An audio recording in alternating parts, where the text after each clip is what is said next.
Hey guys, Radhe Radhe. Welcome back to my channel. कैसे हो आप सभी? तो गाइस, मेरा ब्लॉग अभी स्टार्ट हो रहा है और मैं आप लोगों को आज बताने वाली हूँ कि क्या बहुत बड़ा हंगामा हुआ। तो उसके लिए ब्लॉग में आप बने रहिएगा और आपको मैं लास्ट में बताऊंगी। ब्लॉग में आप बने रहिएगा, मैं लास्ट में बताती हूँ आपको कि क्या हंगामा हुआ और इतना दिमाग, इतना सर फट रहा था कि क्या ही बताऊँ। तो चलिए ब्लॉग में आगे आप बने रहिएगा, मैं आपको आगे बताती हूँ। तो सबसे पहले यहाँ पे से स्टार्ट करते हैं। मैं जा रही थी बागेश्वर धाम सरकार की जो कथा हो रही है रायपुर में, मैं वहाँ गई थी। तो बस वहीं जाने के लिए रेडी हो रही थी और रेडी होकर हम हस्बैंड वाइफ, बेटा नहीं गया, मैं और हस्बैंड दोनों रेडी हो गए थे। और यहाँ पे बेटा जिद कर रहा था तो मैंने उसको डांट दिया। देखो, मेरा ये दुपट्टा भी फंस कर फट गया, पर इतना टाइम नहीं था कि अब मैं दूसरा लेकर आऊँ, चेंज करूँ। तो बहुत तेज़ गुस्सा आ रही थी, इस वजह से मैंने उसको डांटा। और उसके बाद फिर हम दोनों फाइनली अब जाने लगे थे और मैंने कहा मुझे मेरा मोबाइल दे दो, क्योंकि वो ब्लॉग शूट कर रहा था। और फिर ये हम निकल पड़े दोनों हस्बैंड वाइफ, देख सकते हैं आप। और किस चीज़ का हंगामा हुआ वो भी आपको आगे पता चलेगा। तो यहाँ पे देख सकते हैं गाइज, ये फाटक बंद था और वो जितना ही मतलब जल्दी पहुँचना होता है कहीं ना, तो वो उतना ही लेट होता, इतना इतना लेट हो रहा था, इतनी ज़्यादा लेट हो रहा था हम लोगों को। इतने बुरे फंस गए थे कि लग रहा था कि क्या ही करें, पर समझ में नहीं आ रहा था। और यहाँ पे एक तो ट्रेन आनी थी तो फाटक बंद, उसमें टाइम हो गया। फिर उसके बाद यहाँ का ट्रैफिक, बाप रे बाप, इतना ट्रैफिक था, इतना ट्रैफिक था, आप देख सकते हो इतनी भीड़ यहाँ पे। तो मतलब इतनी ज़्यादा भीड़ थी कि मैं क्या ही बताऊँ। अभी तो फिर भी थोड़ी खाली है, अभी आपको आगे दिखाऊंगी कि कितनी ज़्यादा भीड़। ये है कथा पंडाल, जो कि पूरा ठसाठस भरा हुआ है, एकदम लबालब भरा हुआ है। मतलब बहुत भीड़ थी भाई, देखने लायक था कि इतनी भीड़ में मुझे ऐसा लग रहा था कैसे ही जाएंगे, कैसे सफोकेशन हो रहा था, मुझे समझ में ही नहीं आ रहा था। देखो, जय श्री राम, इतना मतलब बहुत खुशी भी हो रही थी, बहुत ज़्यादा खुशी हो रही थी कि मैं इधर पे आ गई। और देखो, इतने पास में आके और इतना लंबा हम लोगों को घूम कर वापस आना था। मतलब सामने से देख रहे हैं कि इधर कथा पंडाल है, उसके बाद भी इतनी भीड़ में फंस गए और इतनी दूर जाके 2-3 किलोमीटर आगे जाके फिर हमको मुड़कर वापस आना था। तो बहुत ज़्यादा दिमाग ख़राब हो रहा था। एक तो इतनी तेज़ धूप लग रही थी, ठंड तो मतलब कहाँ गायब हो गई पता ही नहीं चल रहा था। वैसे भी रायपुर में ठंड नहीं रहती, बट यहाँ पे है, कोटा में थी, इस तरफ ठंड थी। और यहाँ पे हम दोनों ये देख सकते हैं पहुँच गए। यहाँ पे गाड़ी पार्क किया, हम लोगों को लग रहा था कि गाड़ी कहाँ पे पार्क की, हम कैसे ढूंढेंगे, इतनी इतनी गाड़ियों में कैसे पता चलेगा कि हमारी गाड़ी कहाँ रखी है। उसके बाद चलो भगवान भरोसे छोड़ा और हम फिर अब जा रहे हैं कथा पंडाल की तरफ। तो ये देख सकते हो आप, यहाँ पे भीड़, एक तो गाड़ियों की भीड़, दूसरी पब्लिक, इतनी ज़्यादा पब्लिक थी भाई। मतलब कैसे सब लोग आते हैं, इतने सारे लोग। और आपको अभी कथा पंडाल में भी दिखाती हूँ आपको कि कितनी ज़्यादा भीड़ थी। और वहाँ पे इतने लोग सब बाहर से आ आकर रुके हुए। और हम इतने लेट हो चुके थे, इतने लेट हो चुके थे कि आपको भीड़ दिखा रही हूँ सबसे पहले तो मैं, कि कितनी भीड़ है यहाँ पे। मतलब स्क्रीन में ही गुरुजी दिखेंगे, अब तो सामने से तो दिखने का सवाल ही ख़त्म हो गया। ये क्या बोलते हैं इसको, जो जिसमें गुरुजी दिख रहे हैं, तो बस इसी में अब गुरुजी दिखेंगे। और हम तो अब पास से हमारा देखने का चांस तो गया।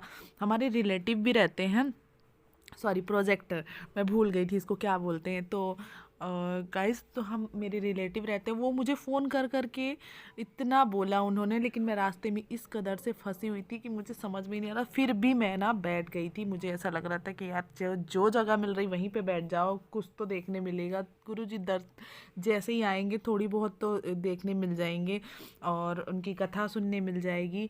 पर कथा का तो आज नाम नहीं था, इतना दिमाग ख़राब हो रहा था कि मतलब कथा तो सुनने को छोड़ो ही, कथा तो सुना नहीं। बस क्या हुआ कि आज है 26 जनवरी, तो बस 26 जनवरी के इसमें हम ये सारे लोगों को जितने शहीद हुए हैं ना, उन सबकी याद में ये सब कुछ चल रहा था वहाँ पे। तो कथा तो सुनने नहीं मिली, बहुत लेट भी हो चुके थे हम। जब तक गुरुजी ने कथा स्टार्ट की तब तक हम बहुत लेट हो चुके थे और हमें वापस जाना था, क्योंकि हम बहुत दूर रहते हैं। जहाँ पे गुरुजी की कथा हो रही वहाँ से हम बहुत दूर रहते हैं। तो बस अब जाने का टाइम हो गया। जैसे ही गुरुजी बैठे यहाँ पे मिलने मिलाने वालों की लाइन लगी हुई थी, अब गुरुजी को भी सांस लेने नहीं दे रहे थे ये लोग। तो उसके बाद हमारा जाने का ये फाइनली टाइम हो गया। देख सकते हैं यहाँ पे गुरुजी जैसे ही भजन स्टार्ट करते हैं, कथा की शुरुआत होती है, उसके बाद हमारा यहाँ पे जाने का टाइम हो जाता है। तो हम गुरुजी को देख लिया हम लोगों ने, क्योंकि मैंने फर्स्ट टाइम देखा, मुझे बहुत बहुत मन था।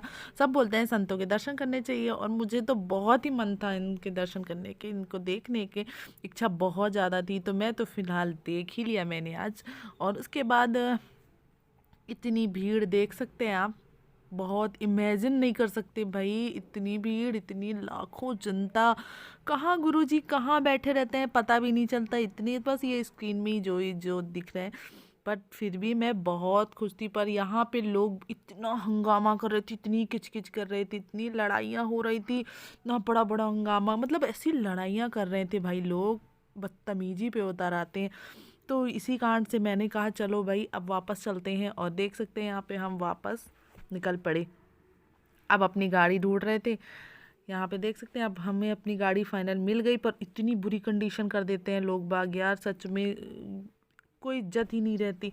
उसके बाद हम यहाँ पे निकल गया। अब मुझे लगी थी बहुत ज़ोरों से भूख, पर मैंने सोचा कि अब भूख तो लगी है, पर क्या ही खाऊं, कुछ समझ में नहीं आ रहा था, क्योंकि हम लहसुन प्याज का खाते नहीं है, बाहर में तो यही मिलता है सबसे ज़्यादा। तो मुझे ना लगा कि चीज़ पॉपकॉर्न खाती हूँ, और वही खाने के लिए मुझे ये शुभम के मार्ट रास्ते में दिख गया, तो मैं यहाँ पर आ गई और फिर मैंने लिया चीज़ पॉपकॉर्न। ये देख सकते हैं हम आ गए हैं, और हम अंदर जाने वाले नहीं हैं, हमें तो चीज़ पॉपकॉर्न खाना था, तो हमें वो रास्ते में वही दिखा, इसलिए हम यहाँ पर आ गए खाने के लिए। तो अब ये देख सकते हैं मैंने चीज़ पॉपकॉर्न ले लिया है। और मुझे लेकिन ना ये चीज़ पॉपकॉर्न बिल्कुल भी अच्छा नहीं लगा। मुझे जो हम डी मार्ट से लेते हैं, मुझे वही चीज़ पॉपकॉर्न खाना था, और मेरा वही खाने का मन था। ये हस्बैंड ने मुझे लेकिन यहाँ पे ज़बरदस्ती खिला दिया, पर बकवास लग रहा था। मतलब इतना पैसा खर्च करो और कोई चीज़ अच्छी नहीं मिलती तो बहुत गुस्सा आती है। पर भूख इतनी ज़ोरों से लगी थी कि लग रहा था जो मिल रहा है वही खा लो चुपचाप। और फिर हम दोनों ने खाया और उसके बाद निकल पड़े घर की तरफ। ये देख सकते हैं ये हमारा रायपुर, बहुत ही अच्छी सिटी है, बहुत ही प्यारी सिटी है, और बहुत ही क्लीन, बहुत ही क्लीन। तो गाइज़ अब इस ब्लॉग को करेंगे यहीं पे एंड, मिलते हैं नेक्स्ट ब्लॉग में। तो मेरा ब्लॉग कैसा लगा मुझे कमेंट्स करके ज़रूर बताइएगा। और एक चीज़ और कि कथा पंडाल में अगर कोई भी जाता है ना, तो ऐसे बदतमीजी मत कीजिएगा, क्योंकि ना कुछ लोग इतनी बदतमीजी से पेश आ रहे थे जैसे कथा सुनने नहीं, पता नहीं क्या करने आए हैं। तो गाइज़ राधे राधे, जय श्री राम, मिलते हैं नेक्स्ट ब्लॉग में।